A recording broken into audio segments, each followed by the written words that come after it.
Hey, what's going on, everybody? Dr. Stubbs here, bringing you another edition of the Follow-Up. And in today's episode, we have a very, very special guest, Nikki Dash. Hello, it is great to be here. I'm so glad to be here with you tonight. So my question to you is, what was the motivation behind pursuing? Like, how did you learn about it? How did you become aware of it? Kind of take us through that story. So I always knew that I was going to go to college going into high school, but my choices, as soon as I finished my eighth grade, were to go to this special charter school, which allows you to graduate with your associate's degree through a dual credit program at my, or I had my other option of public school with CFM. So for me, it was a really tough decision because I know AP credits also get you the college credit and they're very traditional. Like a lot of people have done them before. It's years older than the dual credit programs. So in weighing my options, I definitely went into it really deeply. I made a pros and cons list. I weighed each factor in those pros and cons list with a point system, very organized. And honestly, what motivated me the most was the fact that I could get 2 years ahead of many of my peers through this program. So your associate's degree is your first 2 years of college, and you can graduate through the program that I finally ended up selecting at iSchool with 60 credit hours in your associate's degree that will launch you forward in your bachelor's. So I'm going pre-med. I want to be a neurosurgeon when I grow up, so that's a really long road, a lot of schooling. So any opportunity I can get to be more ahead, to get things done at the same time instead of taking each thing step by step, because obviously that's going to take longer. Of course, it's the most ideal option. Wow, that's great to hear. That's great to hear. So let's talk about what you actually go through in a dual credit program, because I think a lot of people think dual credit, they're like, oh, I'm in high school, how is this going to go? Like, talk about your experience and maybe kind of touch on the differences that you maybe have experienced or you heard from some of your friends. Just kind of, what's the whole dual enrollment experience like? Talk to us about that and what that has felt like to you, and just kind of where you see those things going. So in my situation as a dual credit student taking in-person college classes, because my high school is on the campus of I am actually attending all of the classes that a normal college student around 20 years old would. So a lot of my classmates and peers, when I'm taking college classes, are over 18. So at first, it was about ninth grade that I took my first dual credit class. I was definitely scared because as like a 14-year-old girl, I'm out here with a lot of adults learning in the class, learning the same content. So it was both very validating, like, oh wow, I feel like I am ahead. I'm doing what a lot of other kids my age aren't, which is always great, but it's also a little intimidating at first because the professor will treat you like an adult, which is oftentimes the first experience kids my age have being so mature and having to have mature conversations. But honestly, I do really think that it helps prepare you for the real college experience. You get to learn how to speak to professors, how you will speak to your colleagues and classmates when you do grow older. And meeting only 2 times a week instead of normal dual credit classes in a high school program or even AP classes in a high school program, they meet every single day for an hour versus in my program with the associates program, you meet twice a week for 2 hours, about roughly, depending on the class. So it's definitely a very collegiate experience. It's not, oh, it's college level, but we don't treat you like a college student. It's fully immersed in what college will be like. Let's stay on the experience. We talked about, you mentioned some positive things, which is great. We love positivity here. But what about some of those challenges, some of those obstacles? What have you experienced? What have you run into? And just kind of talk about maybe how you maybe have, been able to progress past those obstacles. So, because the professors have to treat you like an adult as if you're any other student, a lot of the times the high school requirements we have, like STAR testing or SAT, they'll get in the way of your class. And your teachers, obviously, in a normal high school, they will adjust their schedules based on the high school's requirements. But for college, they don't take those things into account. So sometimes you have to miss classes or you can't take exams. So having to reschedule those and being in constant communication with your professor is definitely a challenge a lot of high school students have, even me. I had to miss my final exam.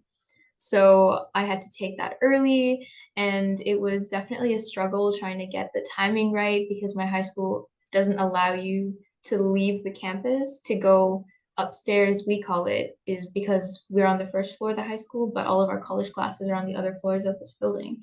So when we go upstairs to take a college exam or go to a college class, you have to have a good reason. So there's definitely some limitations being a high school student. You don't have as many freedoms to pretty much manage how you do your college coursework and when you take your exams and how you can adjust all of those things. Can you talk about the staff and the adults and how they support you through this experience? Sure. So for the most part, the professors will be there to help you out if you have any academic questions, but they're definitely much harder to reach than normal high school teachers because you see those high school teachers every single day. You can ask them questions, they're readily available to you. But college professors may only have office hours at certain times on certain days in which you may not be available. So the support system is definitely hugely different from a normal high school.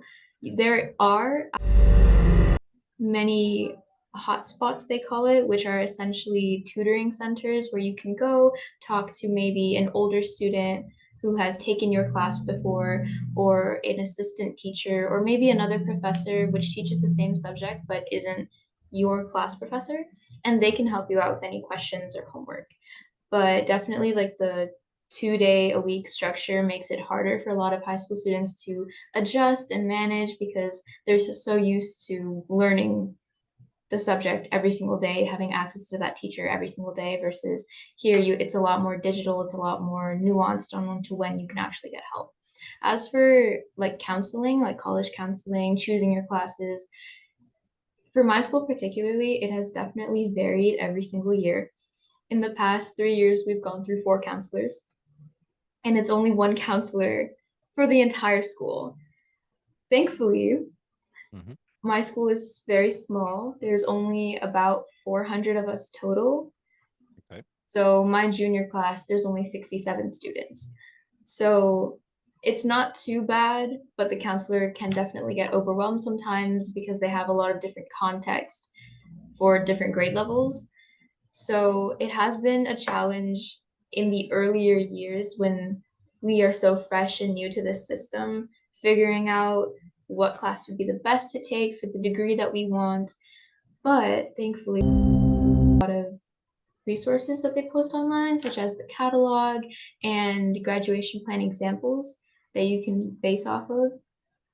Mhm. Definitely something very important if you are taking an associate's program or a dual credit program is check the university's degree requirements for the major you want to go into. That is something that we were not told up until maybe midway through our sophomore year. Oh So no. a lot of us were taking very general classes that we might not have needed. Like I'm going into neuroscience, but I took an intro to criminal justice class because I needed a social sciences degree credit. So it was a fun class. You got to learn a lot, but it was definitely not a necessary class that I needed to take. So being very clear with your counselor on what you intend to be and do is very important. There's a lot more independence and responsibility that comes with being a dual credit student rather than a normal high school student. Let's talk about just kind of the notion around students who may be on the fence about it, right? Mhm. If a student is a little hesitant about it, what what words of encouragement or just insight would you give them in order to really encourage them to take advantage of this great opportunity that's going to save time and money towards the careers that they want to pursue? So, for any of the on the fence kids at home, make a pros and cons list. It is what I did, and it is probably one of the most helpful and clear ways you can make a decision on what you want to do. think of the personal benefits. So can my family specifically benefit from not having to pay for any AP classes or from not having to pay for all these additional early intro classes that I will take in my bachelor's degree that I can get done right now? And then also take in the cons, the negatives, because obviously every decision will have its negatives. So you won't be in probably like a larger high school program or more common high school program. I know that a local ISD Klein just started their new dual credit honors program. So they are having their seniors come in person and take these classes. So I know dual credit's a really new thing, but it is definitely super, super beneficial because so many things will transfer. You will get more accustomed and acclimated to a college environment and the college experience. But also talk to your local students who have taken the dual credit program that you are considering that is closest to you. Because for me, obviously, I go to the way that we do things differs from other programs. So keep in mind those differences. Make sure that you have a support system in case all else fails. You can always take the AP test at the end of your dual credit class. So if you end up panicking or if you end up not liking it, there's always a backup plan, which is what I really like about the dual credit program. So talk to the people older than you, talk to someone who works at the school you're considering or with the program you're considering, and just know if anything goes wrong, there's always a good way to fix it. Now, one thing I know about high school students, I used to be one back in the day, they like to have fun. Mm-hmm. Is there any fun in dual enrollment? Like, do you get to have fun, or is it just all serious? Everybody's like, don't talk unless spoken to. Like, what's is it fun? Like, do you have a good time? Do you laugh? I think I'm probably one of the more serious students at my school. And Okay. considering that I've been like smiling this whole time and making some jokes, dual credit is not like super serious. Everyone's just like stiff and oh, I'm a minor, but I'm here, so I'm better than you. No one is like that. No one at my school is like that. Everyone is really, really chill. Everyone shares homework help. There's tutoring that goes on like in our school. If you're taking the same class with your high school friends, there's definitely ways you can like plan your entire schedule to always have a class with a friend. And the because they're a community college, they do not um, they don't act as strict as you may think. College professors, they sound really intimidating when high school teachers describe how many requirements they're going to have, how much homework they're going to give you. But in reality, some of the professors are more like adaptable and generous and fun than some of the high school and even middle school teachers I've experienced. So going into the program, there's always going to be different professors. So sometimes you'll have strict and very serious professors. They need you to format MLA. They need you to raise your hands and they need you to submit on this exact time. But a lot of the times, because the professors, their students range greatly. They have dual credit students. They have like 20-year-old fresh graduates. They have adults in the class that are going back to school and they may have children or jobs. So usually Yeah. college professors are super flexible and they will always be willing to communicate with you. Whereas even in some normal high schools, teachers will be like, no, you need to turn it in right now, or no, you can't miss this class, or else you'll get a 0 on this paper. It's definitely more relaxing than one may assume in a Yeah, yeah. college. That's a very valid point because high schools are regulated by the state, which is funded by the federal government. So there are strict adherences and benchmarks that must be met. So that's why high school feels so A, B, C, D, E tight, right? But in college, there's a thing known as academic freedom that professors have. So when you say, because the key word in your message that came to me was some of my professors, Mhm. meaning, wait, not all of them? Well, why not all? Academic freedom. So for those who don't know, at the majority of colleges, faculty have the academic freedom, and how it works. When you look at that syllabi, as long as those learning objectives are met and Mhm. taught throughout the course, this college looks at it like, we don't care how you get it done, but they need to learn these 8, 10, 12 items, whatever the case may be. Yeah, So I had a history class where it was an honors class. So it was centered around the research project we have to complete by the end of the year. So up until the research project assignments were being graded, everything else was just a pass or fail. Because my professor was so tired of fresh graduates being so concerned about their GPAs and their A, B, or C's that he said, okay, if you did a good job on the assignment, I'm going to give you a check mark, and that is what's going to go in the grade book. But the research project, every professor has some different priority for their students. So in my case, it was the research project, and every assignment you did for that, he would give you a numerical grade or personal feedback or letter grade. But up until then, it was very much like you're either doing good or you're doing bad. Also, to kind of circle back on one of our previous points, if you are okay. trying to decide whether or not to go into a dual credit program or to take a certain class, make a degree plan. Make a plan that has all of your high school credits that you need to graduate, that also includes your potential dual credit classes, and then that degree plan you need for your associate's degree. That is something that thankfully my high school counselor, one of them in the past, had made for every student. So it has the high school classes they're going to take in their ninth grade year, and then the dual credits classes that they need to take. So we had one mandatory dual credit class that took up one elective hour. It was called EDUC 1300. So this is a class that introduces you to the way college works, how assignments will be put in, the system that we use. So dual well, but I know a lot of other students use Blackboard. Blackboard. Yeah, that's one of them. So that is definitely an important class to take. For us, it was mandatory. I think most high school dual credit programs have a mandatory class that introduces you to the program. But that is also something to consider. Just making sure that you're set, you have your 4 years ahead of you.